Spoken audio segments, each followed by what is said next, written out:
Thomas Manton, Complete Works, Volume 9, Sermons upon Matthew 25, Sermon number 3. They that were foolish took their lamps, and took no oil with them, but the wise took oil in their vessels with their lamps. Matthew 25, verses 3 and 4. I come now to the second effect. Secondly, a habitual aversion to that which is evil. Psalm 97:10, quote, "Ye that love the Lord hate evil." It is a natural grace to hate evil as to love good. As love was made for God in the things which he hath commanded, and tends to the enjoyment of him, so hatred was made for sin, in what is contrary to God. Man hath an eschewing faculty, as well as an embracing and choosing faculty, and grace falleth upon both, and sanctifieth the one as well as the other. Amos 5:15, quote, "Hate the evil, and love the good." Love was given us for good, and hatred for evil. Love was made for the chiefest good in all things that tend to it, and hatred for that which is truly and properly evil. Now concerning this effect of grace I shall observe these things. 1. Grace produceth a hatred of sin, not a bare abstinence from it. Sin may be restrained by foreign reasons not proper to grace, as a dog hath a mind to the bait, may abstain for fear of the cudgel. So men may abstain because of the penalty of laws, infamy, shame in the world, or other reasons, as Haman refrained himself, that he might the better take revenge upon the whole race of the Jews. Men may refrain from sin when there is not a rooted enmity against it, whereas in the saints there is a constant principle of resistance against it. 1 John 3:9, quote, "The seed of God abideth in him." The grace of sanctification doth change the nature of a man, and his heart is set against that he loved before. Look, as the Lord will not respect men's external practice of good, when it may be their hearts abhor and loathe it, and are bent on other courses. He requireth chiefly that they be rooted in the love of good and the delight in it. So he will not accept a simple not doing or forbearing evil, while it may be their hearts are going a whoring after it, but will have them really hate and detest it, that there should be an abiding enmity against it in their hearts. And were it so that there is a habitual love of good and hatred of evil, Christ will pass by many failings in practice. As you may see, Romans 7:22-25, that is the case. Quote, "The evil that I hate that I do, and I delight in the law of God in the inward man." Clear these two once, and the remainders of sin will not be your ruin. 2. Grace produceth a hatred of sin as sin, out of a principle of love to God, and as it is contrary to his law, and the new nature planted in us. Quote, "Ye that love the Lord hate evil," and quote, "He that is born of God sinneth not." That is the principle, quote, "because the seed of God abideth in you." The schoolmen distinguish two sorts and kinds of hatred. The first is defined by Aquinas to be an aversion of the appetite to what is apprehended repugnant and contrary to us. Such an hatred there is in the regenerate, for they apprehend sin as repugnant and contrary to their renewed will. To the unregenerate, It is agreeable and suitable as draught to the appetite of a swine, or grass and hay to a bullock and horse. The other is a hatred of enmity, so called for the ground of it and the effect of it. The ground as an evil, that which is an enemy and hurtful to us, as sin is to our peace and happiness, temporal, spiritual, and eternal. But chiefly as to the effect of it, hatred is a willing of evil and mischief to the thing or person hated. Both these hatreds are in the children of God. They hate sin not only as it may bring loss and detriment, horror of conscience, and damnation, but out of the pure love of God, as it is contrary to his image and will, and they hate it with a hostile hatred, so as to seek the destruction of it. It doth not scratch at the face of sin, but is seeking to mortify and subdue it, and therefore are always mourning, praying, watching, striving, famishing it, by cutting off its provisions and denying its satisfactions, and still following the work close till we get the mastery of it. 3. I observe that renewing grace doth far more obtain and produce this effect in the hearts of those that are under it, that their hatred of sin is greater than their love to it, and sin is thereby more and more weakened and subdued in the soul. We flatter ourselves with notions of love and hatred, unless there be some answerable success and prevalency. It cannot be imagined that sin should live in its full strength where there is a fixed, settled frame of heart against it. That there should be in the soul a working, warring principle that shall rouse up a man daily to take heed of it as the greatest evil, and yet sin should be as powerful and as frequently and freely break out as it doth in others.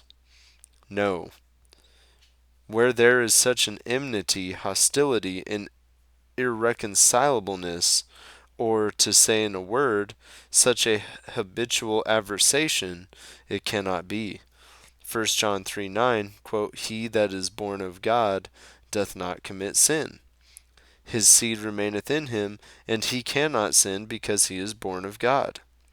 He that hath such a blessed change wrought in him by the operation of God's Spirit, as to be transformed in the spirit of his mind, it cannot be supposed but that grace will have such energy and efficacy upon him as to prevent the life and growth of sin and restrain the practice of it, that the habits of grace being cherished, this must needs be famished and starved by degrees. A man that hath a fixed root of ungodliness in him, he is at sin's beck, the devil's slave. But a permanent habitat or habit of grace doth produce a constant carefulness, that God be not dishonored or displeased. The apostle telleth us that, quote, Christ bore our sins in his body upon the tree, that we, being dead unto sin, may be alive unto righteousness. 1 Peter 2:24. Now, certainly this effect is obtained in those that have benefit by his death, or have assured it by faith. Before they were alive to sin, being active and delighting in the commission of it, but dead to righteousness, impotent and indisposed for any spiritual act, but afterwards their love to sin is weakened, and their hearts quickened to the spiritual life. Once more, that there is a decay of the evil principle appeareth by that of Galatians 5:16 and 17, quote, This I say then, walk in the Spirit, and you shall not fulfill the lust of the flesh. For the flesh lusteth against the Spirit, and the Spirit against the flesh. and these are contrary one to another, so that ye cannot do the things that ye would. This place showeth that the lusts of the flesh, though they be not wholly abandoned, yet shall not be fulfilled. We take it otherwise, but the meaning is, the unrenewed part shall be kept under. We cannot fully effectuate the evil we would. The Spirit always opposeth what we would do according to the direction of the flesh. There are two active principles never wholly dead. The flesh doth not advance with full gale, but meeteth with contrary tide of resistance from the Spirit. Use 1 is to reprove those that can afford a little religion, but cannot afford enough. It may be good words without practice, or practice without principle. Good words without practice. Many talk well, their notions are high and strict, but observe them narrowly, and you will find them cold and careless, like the carbuncle. At a distance it seemeth all on fire, but touch it, it is key cold.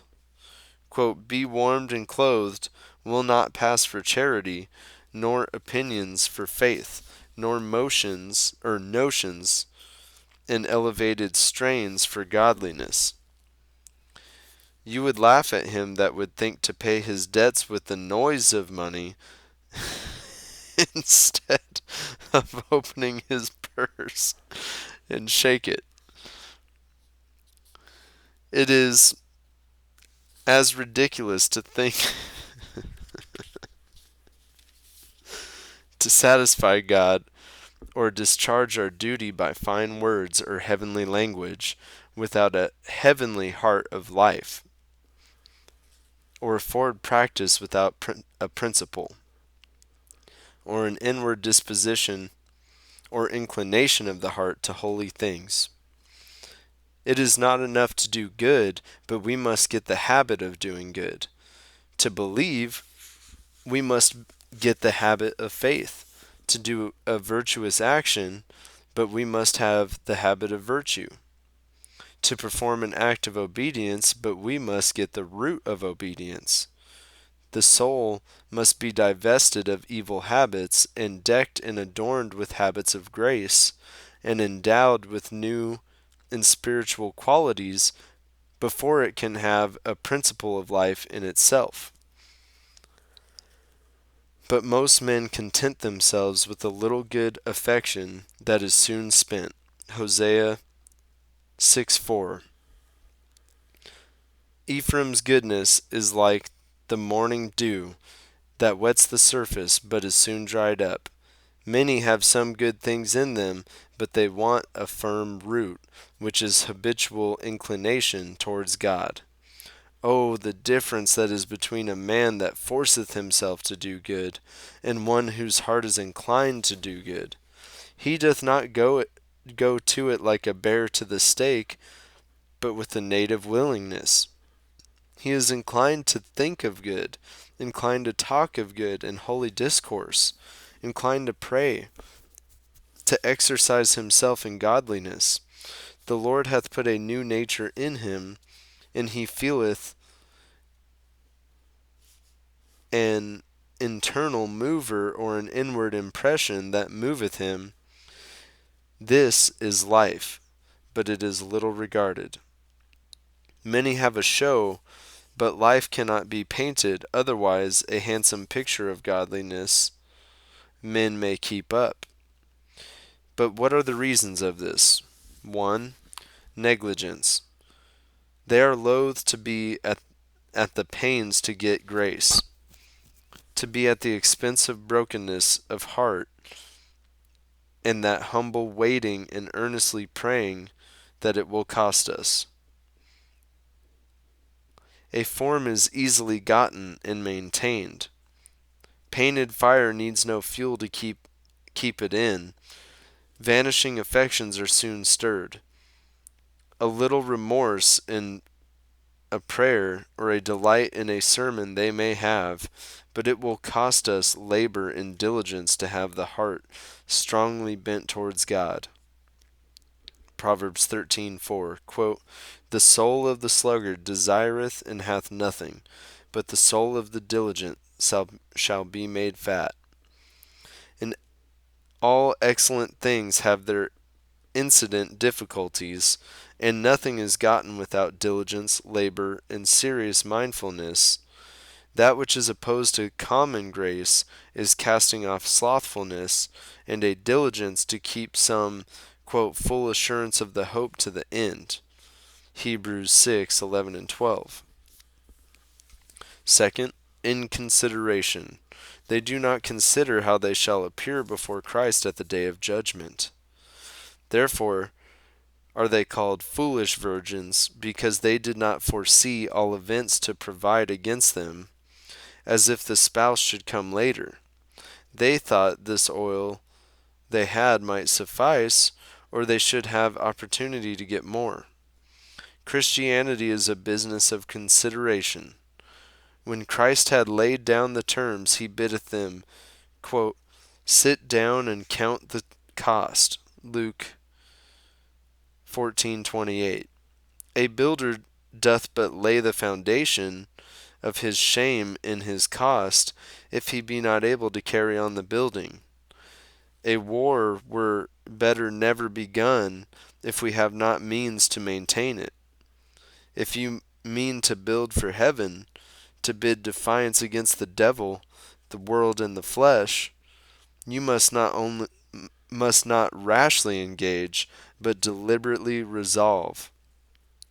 We must consider the quality of Christ's laws, what visible oppositions there are, that we may knowingly, all difficulties considered, put ourselves into his hands.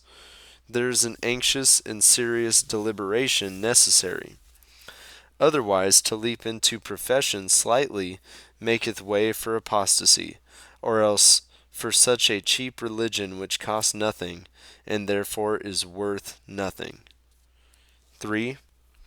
Some unmortified corruption or indulged lust, which hindereth both the radication and prevalency of grace. The heart divided, touched partly with God, and partly with the creature, neither loosed nor unloosed, but between both, can never be sound and upright. James 1:8, quote, "A double-minded man is unstable in all his ways." A man must purge himself from lusts before he be a vessel fit for God's use. 2 Timothy 2:20. There is some delight in lawful or unlawful things that lieth between us and Christ, and is so near and dear to us as to draw away the heart, at least in part, that the heavenly plantation cannot thrive and prosper in our souls. Luke 8:14. There is some unmortified root of bitterness. Jeremiah 4:3 and 4, quote, "Sow not among thorns, plow up your fallow ground. Till God be our scope, religion can never work. If the pleasing, enjoying, or glorifying him were more sincerely intended, other things would come on with more ease and success, as the water floweth of its own accord, if the pipe be not leaky. If the honor of Christ, his glory, will, and command lie nearest and closest to the heart, then sin would be more loathed than any other thing, more feared, more avoided, and we would follow our work more heartily. We are enlivened in the means by an unfeigned regarding of the end. Our carelessness cometh from this, that God is not only minded as a matter by the by, that he is only minded as a matter by the by. The end and means always go together. If anything be prized more than God, or equal with him, or apart from him, a little grace and godliness will serve the turn. If God were entirely our end, we would be mainly for him, and most industrious to approve ourselves to him. If it be not so, something there is that causeth that neglect that must be found out, something that cloggeth thy heart, and detaineth thee from this effectual pursuit, some lust, the gratifying of which the delight and pleasure which contents us, and therefore are we cold and slight in religion. 4. Unbelief. For faith doth not enliven all our notions of God and Christ in heaven in the day of judgment, and maketh them effectual and powerful. It doth enliven. The Apostle telleth us, Hebrews 11:1, quote, that faith is the substance of things hoped for, the evidence of things not seen. It puts a presence into things, and so affects us as if the things believed were before our eyes. Otherwise a man cannot see things at a distance. 2 Peter 1:9. Christ and eternity are afar off, hence to an unbeliever they seem little, and therefore it is not made a business of the greatest weight or importance to seek after them. At the day of judgment, how will wicked men stamp and tear their hair, when matters of faith become matters of sense, that they minded them no more. Oh, if I had known this, I should never have dreamed out my time as I have done, saith the convinced wretch, but made a more serious business of my preparation. In the day of judgment, if the day of judgment be too far off, let us lay the scene a little nearer. Suppose one of the damned souls now in torments, that feeleth that which he would never believe, thus crying out, Oh, had I thought my lazy desires and good meanings would have done me no good, that my slothfulness would have ended so sadly, I would rather have wept out my eyes, and have filled the world with sorrowful complaints. I would have bereaved myself of sleep by night, and refused my bread by day, rather than to have wanted time to have thought of God and the great affairs of my soul.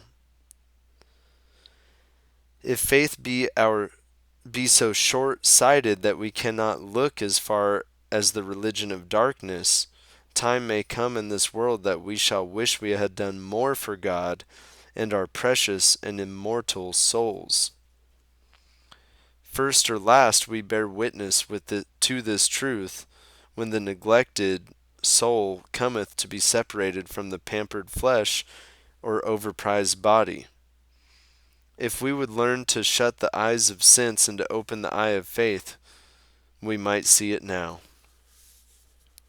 Use to is to press you to get oil in your vessels, to be rooted and grounded in faith, settled in love, hope and zeal, temperance, perfect in what is lacking to every grace, and perfect what is lacking to every grace, that you may be sensible what I exhort you to.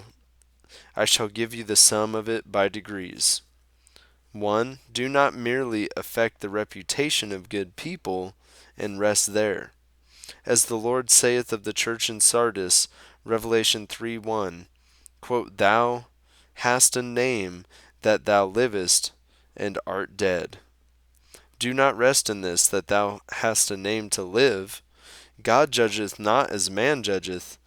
Man judgeth according to outward appearance, but God judgeth according to the reality of the thing. Many have the name without the thing. Isaiah 48:2, quote, For they call themselves of the holy city, and stay themselves upon the God of Israel. That is, they get themselves a name to be his people, but they have not the thing itself. On the other side, we read of some that, quote, are Israelites indeed, John 1:47, and some only so in the show and outside, and some are, quote, disciples indeed. John 8:31. So in reality, others are so in pretense only. There is no true ground of solid comfort but in this, in being real disciples. So John 8:37 we read of some that were, quote, free indeed. The Jews had the name of free men, but they were not free indeed. Stood upon their liberty, they were in bondage to no man. Some are religious indeed, humble indeed, fear God indeed. When a man hath gotten the thing, he may refer to himself to God for the name. 2. Do not rest in a common work of grace. Look as in the beasts there is some little tincture of reason, so in the temporaries there is some thing that looks like saving grace, but it is not. Something that resembles it, and looketh most like it, yet it is but the shadow of grace, not the true grace itself. Historical faith is the shadow of true saving faith. There are some outward lineaments of repentance in Ahab's humiliation, and Judas his compunction, of spiritual affection in Herod's delight in John, and, quote, the stony ground received the word with joy. And some show of reformation there was in those that escaped the pollutions of the world. Therefore, if you rest here without a powerful and inward affecting of the whole heart, you may come short of glory. The grace of temporaries is good in its kind, but it must not be rested in. It is good in its kind. It is like priming the post to make it receptive of other colors. It is an inchoate, imperfect thing. They are affected almost with the same feeling the godly are, come very near. How nice a point is that wherein the temporary and the real Christian differ. Both pray with sorrow, hear with joy, perform duties with some enlargement and sweetness. Yet as two hills may seem very near at the top, when their bottoms are far distant from one another, so these operations may seem near together, when in the bottom and root they much differ. These motions argue God's Spirit working on them, not dwelling in them. Actuated they are with the Spirit of Christ assisting, but not reforming, as an angel sometimes appears in an assumed body. But it is dangerous to rest in this. It maketh our sin and judgment the greater, if after a taste we rest in a common work. Historical faith, if not growing into saving sound faith, is a kind of mocking God, and a hypocrite's portion. As for instance, we profess to believe him omniscient, yet fear not to sin in his presence; omnipotent, yet cannot depend on his all-sufficiency; to believe a day of judgment, yet make no preparation for our account. Titus 1:16, quote, men's sins and judgments are aggravated according to the sense they have of religion, and so, quote, their latter end may be worse than their beginning. 2 Peter 2:20. And sad it will be for those that from hopeful beginnings fall off from God. I will tell you, a man may live and die with a temporary faith and affections to God and holiness, without making any visible apostasy, and yet have no sound faith of the right constitution. Yea, if you regard what little rooting grace hath in men's hearts, how weak their pulse beateth this way, how strong their affections are to the world and the things thereof, how little they can vanquish the cares and fears of this world, and the temptations that arise from voluptuous living, It is to be feared the far greatest part of Christians are but temporaries. 3. Oh, then, be sure to get this truth of grace into your hearts. Let your hearts be effectually subdued to God. Let there be a principle of life set up in them. Religion respects our principles as well as our performances. 2 Timothy 1:5, quote, "The end of the commandment is charity out of a pure heart and a good conscience, and faith unfeigned."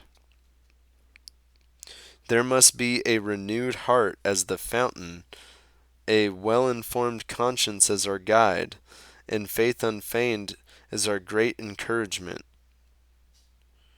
And so all acts of charity to God and men are accepted with God as a piece of obedience done to Him. If we will not regard the manner, God will not regard the matter. Oh, then, get this renewed heart and a lively faith and an awakened conscience. This is to get oil in your vessels, and if you once get this, it will never fail, but increase exceedingly like the Sareptan's oil. But how shall we get it? I answer, 1. You have this oil from Christ. The unction is from the Holy One. 1 John 2:20, as the precious oil was first poured on Aaron's head, and then came down to the skirts of his garment, so Christ first possessed of the Spirit, and then we have it by our union with him. John 1:16, quote, of his fullness we received grace for grace. We must go to the fountain every day to seek new supplies. Christ was, quote, anointed with the oil of gladness above his fellows. Zechariah 4. Christ is represented by the bowl and the 2 olive trees that always poured forth the golden oil. As Christ as mediator is the storehouse of the church, who is instructed with all gifts and graces for our benefit. Oh, bring your empty vessels to this golden olive tree. The widow only brought casks. The oil failed not till the vessels failed. 2. If you would have it from Christ, you must use the means of grace, the word, prayer, sacraments, meditation. We need continual supplies, must use continual prayers, seek the grace of the Spirit to keep in our lamps. Luke 11:13. So the word, God droppeth in something to the soul that waiteth on him. Mark 4:24, quote, take heed how ye hear, for with what measure ye mete, it shall be measured to you again. If we be earnest and diligent in waiting upon God, God will abound to us in blessing his word to us. So for meditation, Matthew 13:19, the highway ground did not bring the word to their minds again, doth not revolve it, mindeth it not, heedeth it not. So for the Lord's Supper, it is a means to root us in the love of God, when we so often renew our oath of allegiance to him, to excite our faith in Christ. All these are a price put into our hands to get oil in our lamps and prepare for his coming. 3. Keep your vessels clean. The Spirit dwelleth not, but in a clean heart. Doves build not their habitations on dung hills. He cometh as an efficient cause, as a Spirit assisting, before he comes as a Spirit inhabiting, and purifieth our hearts by faith. After you have gotten this oil, cherish it, that it may not decay. Of its own nature it would do so, witness that stock of original righteousness which Adam had. God's promise by which it is secured supposeth our endeavors to waste it. Luke 8:18, quote, "Whosoever hath, to him it shall be given, but whosoever hath not, from him shall be taken even that which he seemeth to have." 5. Not only cherish and keep it from decay, but see that you increase it. 2 Peter 1:5, quote, "Add to your faith virtue, and to virtue knowledge." 1 Thessalonians 3:10, quote, "Perfect what is lacking," in 1 Thessalonians 4:1, quote, "that as you have received of us how you ought to walk and please God, so you should abound therein." A little faith will be as no faith, not honorable to God, nor comfortable to you, nor useful to others. All our doubts, perplexities, uncertainties come from the smallness of our graces. It will not make an evidence, therefore give diligence. No endeavor, labor, pursuit after God, but hath its recompense. Not in earnest thought, in earnest prayer, or time spent. What shall I say? They whose hearts are upon the ways thereof go on from, quote, strength to strength. You are almost at home, nearer than you were when you first believed. Then you thought all your pains too much, now all too little. Let me apply all to the sacrament. 1. There we come to meet the bridegroom in a way of grace. The marriage covenant between God incarnate and his espoused ones is here celebrated and solemnized.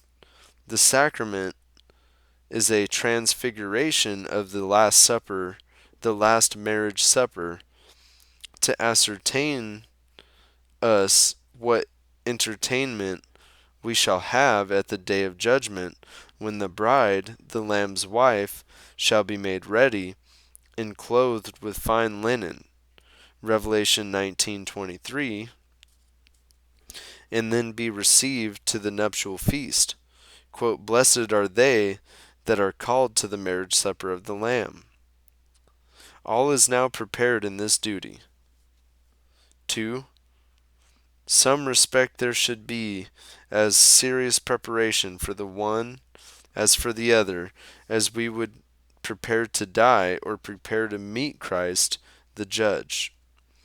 Christ did not wash his disciples' feet when he took them with them to Tabor to his transfiguration, but when he took them with them at his last supper, John 13:7.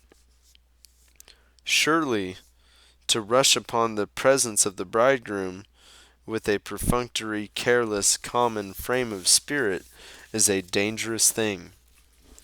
When people come hand over head, prepare themselves slightly, pray slightly before they come, and live carelessly and negligently, they slight the bridegroom and wrong themselves, strengthen themselves in sin, rather than against it.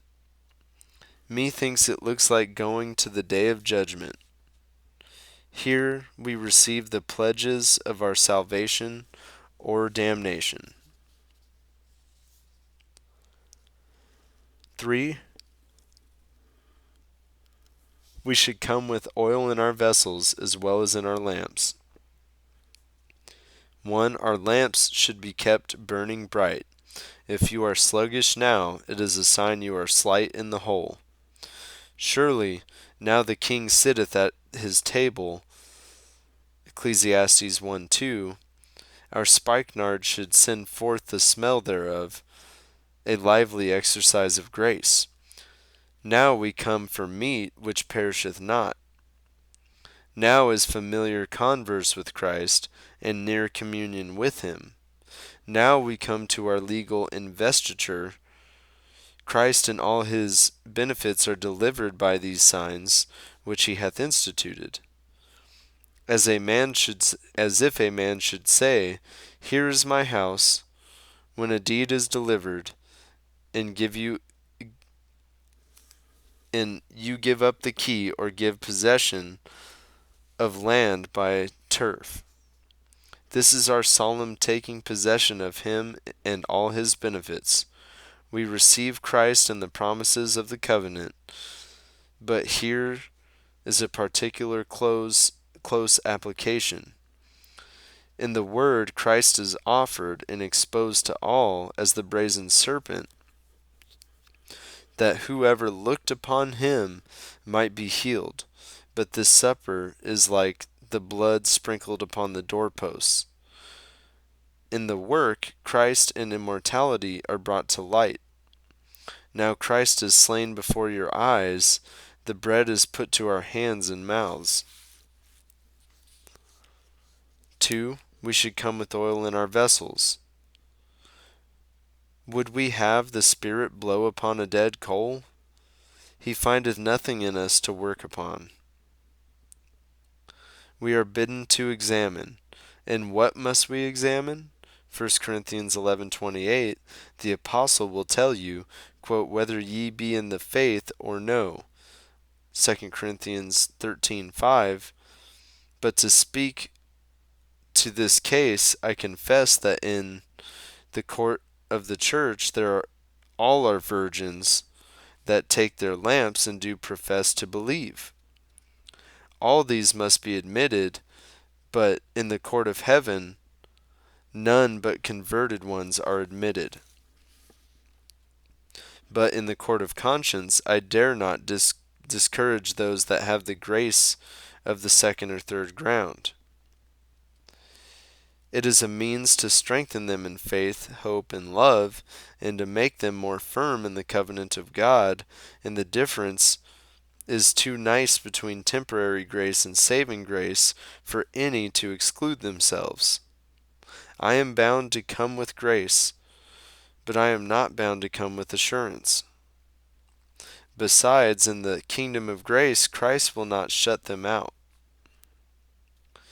They that have good affections should come, but with this caution, I would press them to mind the renouncing and engaging part of the covenant, and earnestly to break league between themselves and their own ways, and engage themselves more firmly to God for time to come, that you may not think as you have done, or speak as you have done, nor behave yourselves in your relations as you have done, but throw sin out of the door.